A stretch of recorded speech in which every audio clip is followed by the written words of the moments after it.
டேஸ்ட்டான முட்டை கிரேவி எப்படி செய்கிறதுன்னு பார்க்கலாமா? வாங்க வீடியோக்குள்ளே போகலாம். Hi friends, welcome to Mani vlogs 444. இன்றைக்கி நம்ம என்ன ரெசிபி செய்ய போகிறோம்னா முட்டை வச்சு முட்டை தொக்கு செய்கிறோம். முட்டையில் நிறையா ப்ரோட்டீன் இருக்குது, விட்டமின் டி இருக்குது, B12 இருக்குது. டெய்லியும் ஒரு எக் பாயில் பண்ணி எடுத்துட்டிங்கன்னா உடம்புக்கு ரொம்ப நல்லது, சத்து. நாங்கள் இப்போ தான் சேனல் ஓப்பன் பண்ணியிருக்கோம். பார்க்குற வியூவர்ஸ்லாம் கொஞ்சம் சப்ஸ்கிரைப் பண்ணுங்கள். வீடியோ ஃபுல்லாக பாருங்கள், ஸ்கிப் பண்ணாதீங்க. அப்போ தான் நாங்கள் பண்ணுற டேஸ்ட்லேயே உங்களுக்கு கிடைக்கும். வாங்க வீடியோக்குள்ளே போகலாம். முட்டை தொக்கு செய்கிறதுக்கு 8 பெரிய வெங்காயம் குட்டி சைஸில் கட் பண்ணி வச்சுருக்கேன். இது குட்டி சைஸ் வெங்காயம்னால 8 வெங்காயம் போட்டிருக்கேன். பெரிய சைஸ் வெங்காயமாக இருந்தால் 3 போதும். இது மாதிரி நல்லா பொடுசாக கட் பண்ணிக்கோங்க. வெங்காயம்லாம் கட் பண்ணியாச்சு. இன்றைக்கி முட்டை தொக்கு எங்கள் அம்மா தான் செய்கிறாங்க. எப்படி செய்கிறதுன்னு பார்க்கலாம் வாங்க. எண்ணெய் இது மாதிரி நிறையா ஊற்றிக்கணும். முட்டை தொக்குக்கு எண்ணெய் நிறையா இருந்தால் தான் டேஸ்ட்டு கொடுக்கும். மசாலா வந்து ஒரு பட்டை, 2 கிராம்பு, ஒரு ஏலக்காய், ஒரு பிஞ்ச் சோம்பு இதை பவுட்ரு பண்ணி வச்சுருக்கோம். இதை ஆட் பண்ணிக்கலாம். இப்போ வெங்காயம் ஆட் பண்ணிக்கலாம்.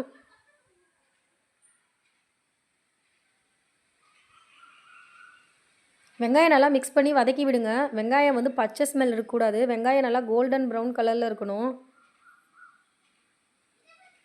வீடியோ ஃபுல்லாக பாருங்கள், ஸ்கிப் பண்ணாதீங்க. அப்போ தான் நாங்கள் பண்ணுற டேஸ்ட்டில் கிடைக்கும். குக்கிங்கில் ஏதாச்சும் ஒரு விஷயம் நம்ம மிஸ்டேக் பண்ணிட்டோம்னாலோ பார்க்காம விட்டாலோ சமையல் நல்லாவே இருக்காது. அதனால் ஃபுல் வீடியோ பாருங்கள். ஒரு 3 நிமிஷம் மூடி போட்டு வேக வச்சுக்கலாம். 3 நிமிஷம் ஆயிடுச்சு. இது மாதிரி நல்லா கோல்டன் ப்ரௌனில் இருக்கணும்.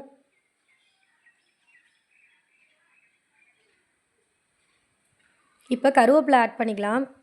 கருவேப்பிலை வந்து எண்ணெயிலே நல்லா முருகணும். அப்போ தான் வாசமாகவும் இருக்கும், டேஸ்ட்டாகவும் இருக்கும். நல்லா வதக்கி விடுங்க. நீங்கள் எந்த அளவுக்கு வெங்காயம் நல்லா வதக்குறீங்களோ அந்தளவுக்கு டேஸ்ட்டு கொடுக்கும். நிஜமாக சொல்கிறேன், இது மாதிரி செஞ்சு பாருங்கள், சூப்பர் டேஸ்ட்டாக இருக்கும். எங்கள் அம்மா அவ்வளோ சூப்பராக செஞ்சு கொடுப்பாங்க எனக்கு. இந்த பதம் இருக்கப்போ இப்போ நம்ம இஞ்சி பூண்டு பேஸ்ட்டு 1 ஸ்பூன் அளவுக்கு சேர்த்துக்கணும்.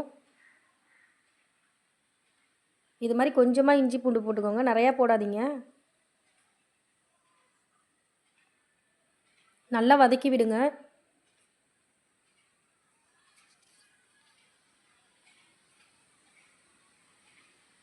ஒரு 2 நிமிஷம் இஞ்சி பூண்டு பேஸ்ட்டு நல்லா வதங்கட்டும். அப்போ தான் அதோட பச்சை ஸ்மெல் போகும்.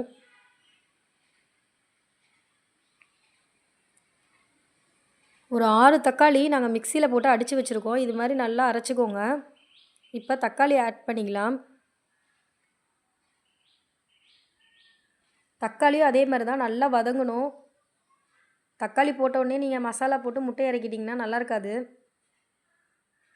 தக்காளியும் நல்லா வதங்கணும். ஒரு 5 நிமிஷமாச்சு வதங்கணும். அப்போ தான் உங்களுக்கு டேஸ்ட்டு கொடுக்கும்.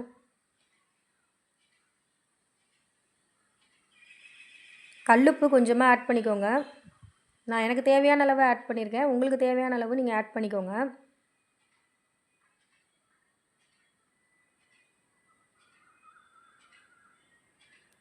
கால் ஸ்பூன் மஞ்சத்தூள் ஆட் பண்ணிக்கோங்க.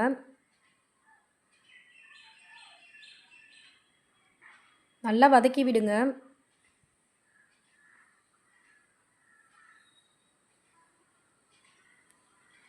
தக்காளிலாம் நல்லா வதங்கி எண்ணெய் திரண்டு மேலே வரணும். அது மாதிரி இருக்கப்போ தான் நல்லாயிருக்கும், நல்லா டேஸ்ட்டும் கொடுக்கும். தக்காளி நல்லா வதங்கட்டும், மூடி போட்டுக்கலாம். ஒரு 5 நிமிஷம் மூடி போட்டுக்கோங்க. 5 நிமிஷம் ஆயிடுச்சு. தக்காளி எப்படி வதங்கியிருக்குன்னு பார்க்கலாம். எப்படி இருக்குன்னு பார்த்தீங்களா? தக்காளி தனியாக எண்ணெய் தனியாக பிரிஞ்சு மேலே வந்து இருக்குது. இதுதான் கரெக்டான அளவு. நல்லா வதக்கி விட்டுக்கோங்க. இப்போ மிளகாத்தூள் 1.5 ஸ்பூன் போட்டுக்கோங்க. நாங்கள் காரம் கம்மியாக சாப்பிட்றனால 1.5 ஸ்பூன் போட்டிருக்கோம். நீங்கள் காரம் அதிகமாக சாப்பிட்டிங்கன்னா 2, 2.5 போட்டுக்கோங்க. மல்லித்தூள் 3.5 ஸ்பூன் போட்டுக்கோங்க. இது வீட்டில் அரைச்ச மிளகாத்தூள், வீட்டில் அரைச்ச மல்லித்தூள் தனித்தனியாக அரைச்சிருக்கோம். இது மாதிரி அரைச்சிக்கோங்க. நல்லா டேஸ்ட்டாகவும் இருக்கும், உடம்புக்கும் நல்லது.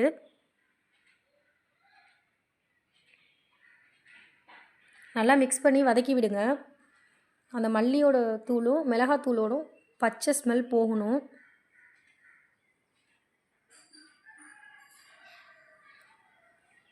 இது நல்லா மிக்ஸ் பண்ணி கிண்டி விடுங்க. இப்போ 1 ஸ்பூன் கறி மசாலா தூள் ஆட் பண்ணிக்கோங்க.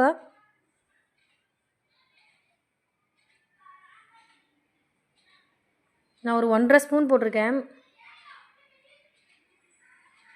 நல்லா மிக்ஸ் பண்ணி கிண்டி விடுங்க. மசாலாவோட பச்சை ஸ்மெல்லாம் போகணும்.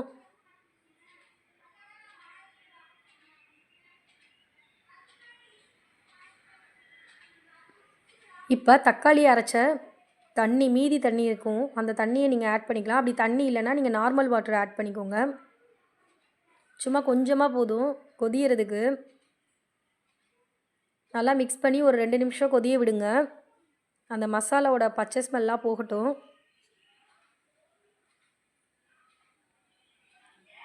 இது மாதிரி நல்லா மிக்ஸ் பண்ணி நீங்கள் கிண்டி விட்டிங்கன்னா தான் மசாலாலாம் எல்லா பக்கட்டும் செதறும். எனக்கு தண்ணி பத்தலை, அதனால நான் இன்னும் கொஞ்சம் தண்ணி ஆட் பண்ணியிருக்கேன்.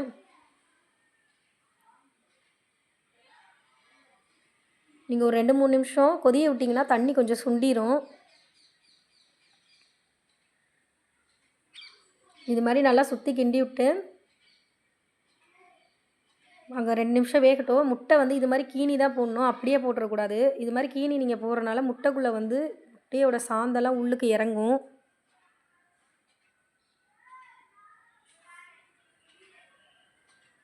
இது மாதிரி 4 பக்கட்டும் கீனி விடுங்க. பொறுமையாக கீனி விடுங்க, முட்டையை கட் பண்ணிடாதீங்க ஃபுல்லாக. முட்டையெல்லாம் கீனி வச்சாச்சு. இப்போ நல்லா கொதிஞ்சிருச்சு. இப்போ நீங்கள் முட்டையை அதுக்குள்ளே போட்டுக்கோங்க.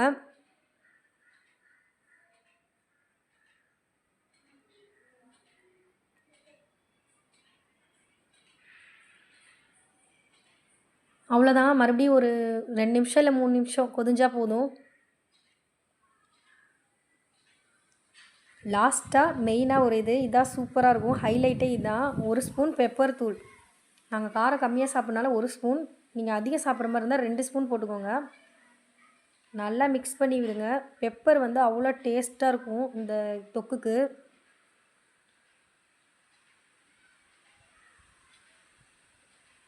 இது மாதிரி நீங்கள் செஞ்சு சாப்பிட்டு பாருங்கள், நிறையா சாப்பாடு சாப்பிடுவீங்க, சூப்பராகவும் இருக்கும்.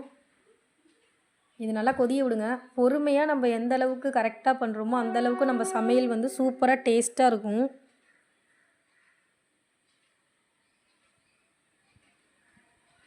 ஒரு 2 நிமிஷம் மூடி போட்டு வேக வச்சாச்சு. எப்படி இருக்குன்னு பார்த்தீங்களா? நல்லா எண்ணெய் மிதக்க இருக்கா?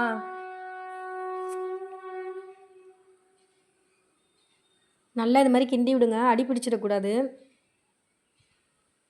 இது மாதிரி நல்லா எண்ணெய் மிதக்கணும்.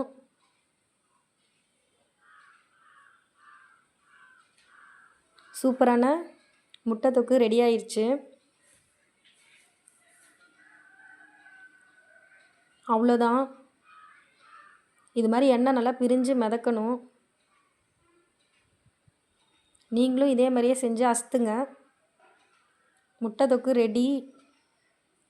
இதே மாதிரி ரெசிபி வேணும்னா கமெண்ட்டில் சொல்லுங்கள். நாங்கள் இப்போ தான் சேனல் ஓப்பன் பண்ணியிருக்கோம். பார்க்குற வியூவர்ஸ்லாம் கொஞ்சம் சப்ஸ்கிரைப் பண்ணுங்கள், லைக் பண்ணுங்கள், கமெண்ட் பண்ணுங்கள், ஷேர் பண்ணுங்கள், பெல் ஐக்கான் பட்டனையும் கிளிக் பண்ணுங்கள். நெக்ஸ்ட் வீடியோவை மீட் பண்ணலாம். பாய்.